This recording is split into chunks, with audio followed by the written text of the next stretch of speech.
Chapter 8, I need to go to the hospital. Following the drive, Gordon and I finally reunited with the rest of the family. It was the first time since the shooting that the surviving family members could speak together in private. We met at my sister Daphne's, not far from where my mother lived. With the killers at large and me being watched by the police as a person of interest, the family would have to band together. Like so many times before in Louisiana, in Watts, we would only have each other. By huddling together, unbreakable, with their large numbers and fierce reputations, my ancestors had withstood clan attacks in the South, and my family gang assaults in the projects. Once again, our family was forced to form a tight circle and fight. The family had been blown apart. Lives filled with routine commutes, bills, and work schedules ceased to exist. With the passage of the early morning, everything changed. Just hours ago, all was intact. Maddie was drinking coffee and watering plants. Deetra would soon have risen to go to work at the department store. Daphne's son Damon and my sister Geraldine's son Damani soundly slept in their grandmother's house. Now, all four were gone, simply no longer existed, and that was something none of us could comprehend nor accept. Our past lives were over, a new identity branded upon us, and from now on, we were all victims of a violent crime. For me, who craved strength and control, the title victim was sickening. As the family reconnected, we began reconstructing the events of those early morning hours. Upon hearing the gunshots and screams, my brother Neil ran into the front bedroom where Deetra, Damani, and Damon slept. As he entered, he heard a shot and ducked. He then realized that the killer was not shooting at him, but facing toward and firing at my sister Deetra. Neil saw the man only from behind. He held a rifle. Neil jumped on the man's back and took him down to the floor, where they wrestled and fought and rolled around.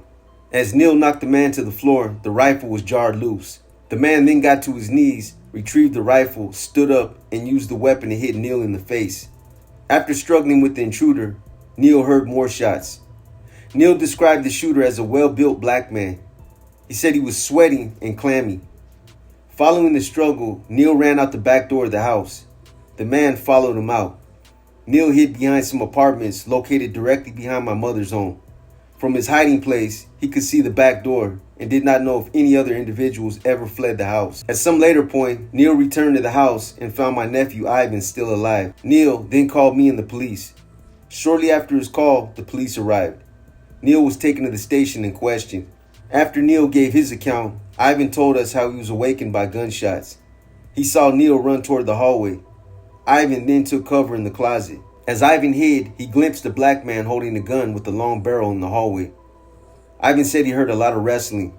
Once the shooting stopped, he peeked through the crack of the closet door, saw Neil, and slowly emerged from his hiding place. He described cautiously walking about the house as he and Neil witnessed the aftermath. Ivan came out of the house screaming, "They killed my grandmother. My grandmother doesn't hurt anyone." Neil then took Ivan to the police station, where a couple of officers questioned him. Neil and Ivan both reported that the gunman never said a word, just came in shooting. As we listened, I tried to console Neil. He cursed himself for having slept too long. He kept stressing that he could have saved him had he just acted sooner. I winced, suffering the same guilt, but I kept quiet. I didn't want to make things worse. I just tried to comfort him. I told him he was a hero. He did all he could to save Deetra's life. He saved Ivan's life. He forced the gunman to flee. No use. Neil remained despondent. Later in the day, fearing a nervous breakdown, Neil told the family, "I need to go to the hospital." To this day, he cannot talk about that morning. Everyone expressed their relief that Ivan was alive, but I caught the first signs of his guilt too. 4 died in the house. He survived by hiding. This would haunt him. Hearing Neil's and Ivan's confessions of guilt, I felt it like never before. That insidious and poisonous regret that jerks when awake in the middle of the night. The endless cycles of what could have been. Obsessing over how the smallest counteractions could have changed everyone's lives. Why hadn't I been there? How could I have let them all down? But aside from the questions of what happened and why, something more immediate confronted us. Our protection and survival. Someone tried to wipe out everyone in the house, and no one had a clue who did it or what they wanted. The killers were free and on the streets. Did they intend to finish the job?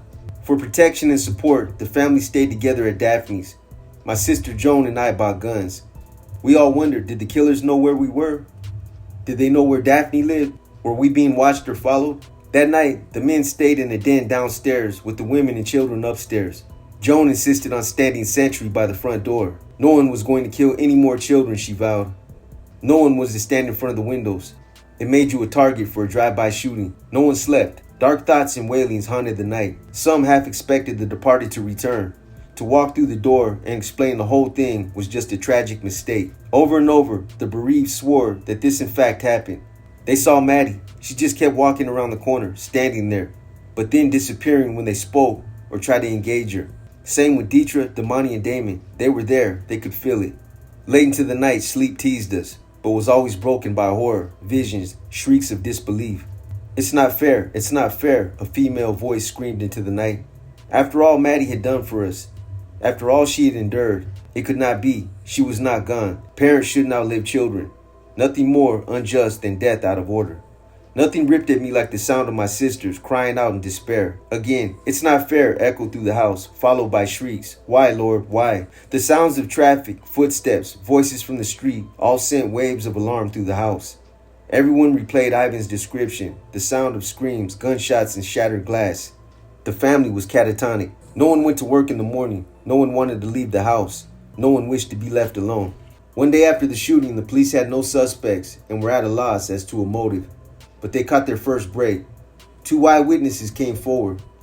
LaShawn Driver, 17, told the police that she lived across the street from the Alexander house and knew Damon and Damani. Prior to 8 a.m. on August 31st, she was outside in front of her house when she saw 2 black men, a clear-skinned guy with a light complexion and dark guy, walking from the direction of Main Street toward the Alexander house.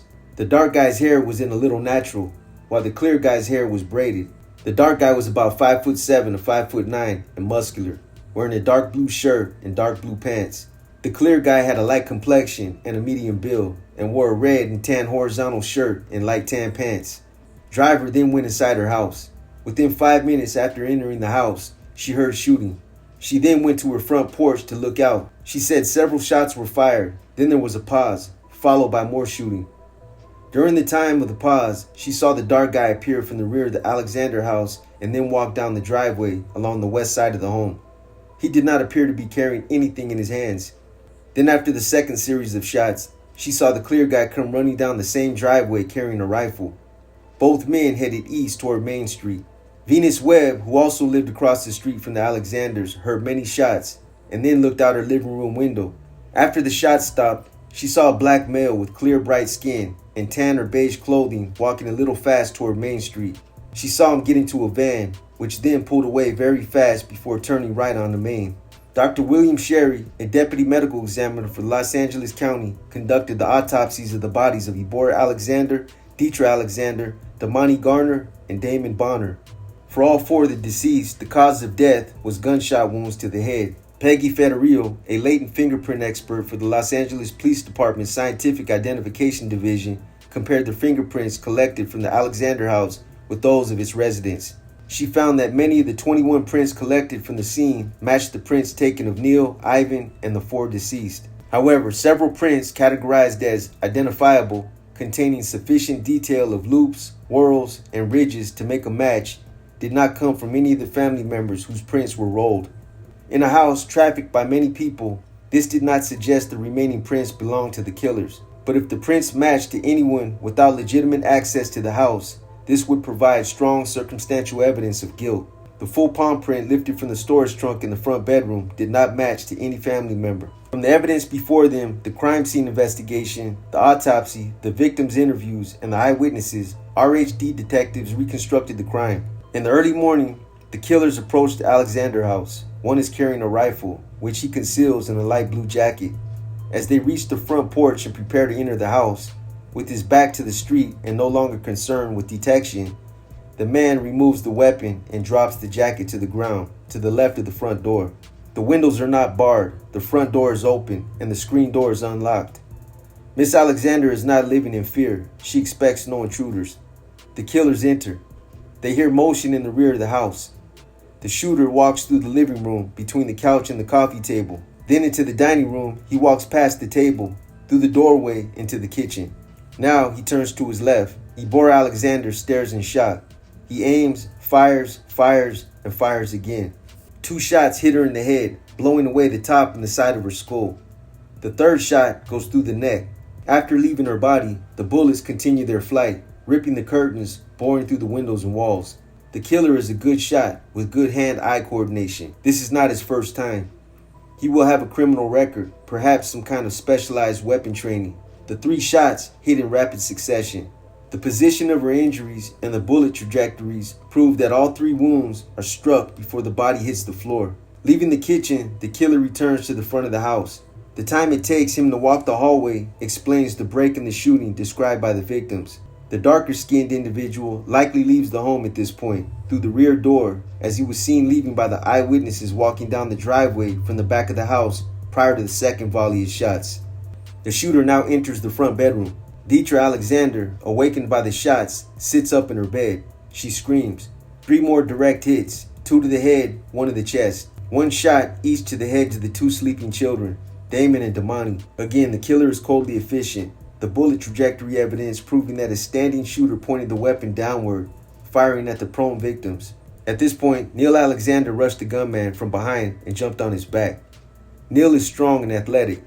The killer does not go down easily, suggesting he too is powerful, well-built, perhaps an athlete himself. Neil wrestles him to the floor, knocking the rifle from his hands. The killer recovers the gun, gets to his feet, and smashes Neil in the face with the weapon. Neil runs out the back door and the killer follows. Then, fearing detection, gives up his chase. He retreats to the idling van, where the other man, the darker-skinned individual, already awaits. The door closes and the getaway vehicle disappears to the east, speeding right on the main. No words were ever said, they just came in shooting. The crime showed pre-planning and conspiracy. At least 3 individuals were involved. The light-skinned shooter, the darker-skinned man seen walking down the driveway to the west of the Alexander house, and a getaway driver. The van was poised down the block, ready to tear out as soon as the killers returned. But the crime was interrupted and altered. Neil's fight with the killer changed the course of events. The disruption likely produced more evidence. The struggle left the intruder no time to cover up, alter the scene, collect projectiles, or wipe down prints.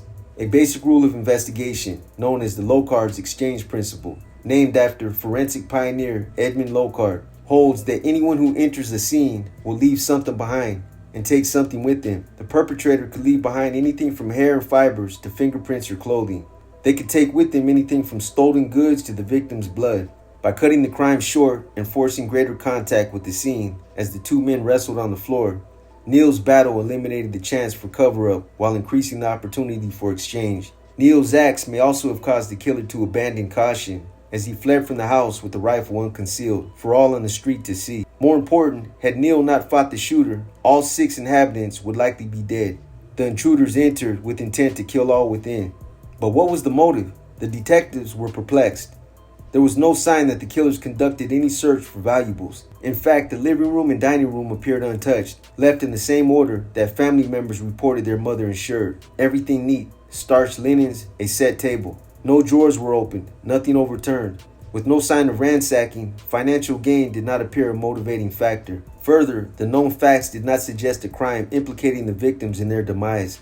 A grandmother, a young fiancé, sleeping children. It simply looked like a pre-planned execution.